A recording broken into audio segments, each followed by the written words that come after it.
Welcome back into the workshop, and it's got a puzzled Dave again. Puzzled in a good way, but in the exuberance or enthusiasm of having resolved some of the issues with my parallel arm, I'd forgotten something. I'd forgotten that I had actually changed the way I utilise the adjustment mechanism. That's right. I had purchased a 10mm by 1mm pitch tap and die. So I could put a 1mm pitch thread on this 10mm rod. Why would I want to do that? After all, the mechanism that I'm using now can just use a 6mm, which also has a 1mm pitch, in different positions so that it supports the rail a lot better. And well, that's true. So the rail, when it moves backwards and forwards, needs support in different positions so that it doesn't flex as much. As it's extended out like this, we would really want the point, and this is these arrows, we want the points of support back closer this way. Doesn't need them so much down there because there's no pressure being added down there, or not much at all, but there could be back here, and we want to get rid of that flex. Okay, so that's why I said put one of these adjustment or blocks or adjustment pins to give that rigidity. Then I just remembered, I had actually had the long 6mm rod in the base rail. That's what I'm calling this now, base rail, and the the movable rail. So, okay, makes sense. And I had a long threaded rod, so that permitted me to get my hands on it, and I could spin it and move it backwards and forwards quite some way. Then I realised, well, that's a pain in the neck, and I don't want to do that anymore. I restrict the amount of movement by using spacers, and in different combinations like this, I can make the threaded rod push up against these, and so the threaded rod doesn't have to move so much. And then in one of my iterations, one of the versions, I swapped over, and I thought, oh, what a brilliant idea! Well done, Dave. And I swapped over from the fixed rail, the base rail, I put the mechanism, in fact this one here, in the centre of this rail. Now that was a really good thing. So now I just could turn this in and out just a small amount because it would push up against the spaces that I'd have here. Okay, good idea.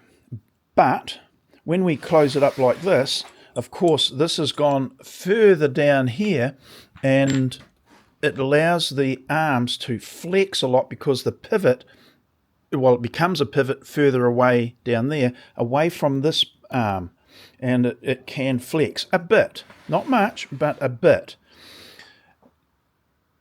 So I thought, okay, in this new iteration, I remove that mechanism, and instead of having a fixed central adjustment point, I could have any one of whatever number I want.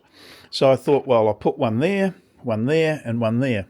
So that would accommodate not simply the adjustment, but where the pressure is exerted. So when down there, this thread would push up against the blocks. When it's in this position here, I could utilize this pin, and when it's in this orientation, I could use one that's down here. A lot of sense in that. So just before, I meant to move this plate, and it had this threaded rod in it, and I thought, what the heck have I got that for? That's right. So this mechanism that used to be using a 6mm long threaded rod that was all floppy and whatever, and a nuisance, I thought, it was removed. But now, if I put this 10mm, much more rigid rod in, and use it in the same manner,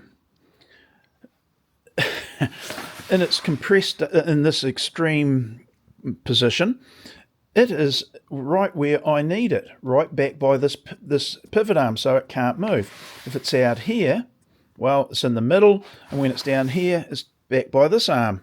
It's actually in the perfect place for it. So I only need one adjustment pin. The spreaders, the blocks still work in the same manner. Doesn't matter which side it's on. I'm thinking, oh yeah, maybe I can use it now back into its original position. But do I?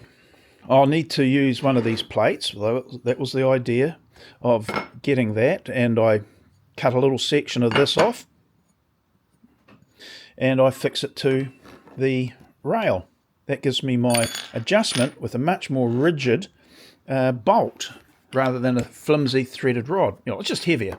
So now it can wind in and out quite a ways, accommodating all the movements, nice and rigid. I'm done. So I've got the perfect solution, haven't I? Have I? So that's the question I now pose myself. Do I cut this, mount it to the base rail, the fixed rail, to accommodate this part, the adjustment? This was a big feature, as far as I was concerned, about having the 1 millimeter movement. So that one full revolution is 1 millimeter, half is half a millimeter, quarter of turn is quarter of a millimeter. The very tunability that I wanted from this mechanism.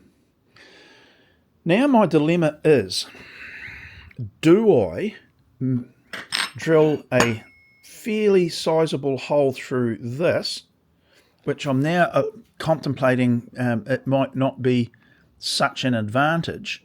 It's not bad, but drilling it through this, or do I try and make some mounting plate that sees it fixed to the top surface?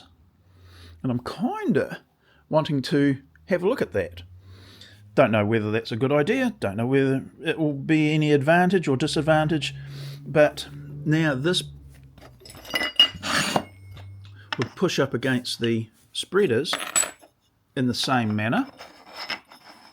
So there's no disadvantage there, is there? So yeah, that's where I'm at the moment. I've literally just come up against this as a question for what do I do next? Just having a thought. What happens if I actually have that as a separate thing that can mount in the by way of mounting to the this via these holes? Oh, never thought of that until I just got yous out and see. This is the I know I'm going on again, but this is the advantage of the Dave's Diary videos for me. Not for you. You've got to, sift through what's viable or not. But this is the design process, iteration, that I don't think we see with a lot of YouTubers. They'll talk about it and they'll, shoot to a specific point that they'd realised, which is probably beneficial to the watchers, because after all, I would say 90% of the people watching YouTube videos, and I'm using myself as a case study, is they'll be thinking, for Christ's sake, cut to the chase. I just want the information. Well, you come to the wrong channel.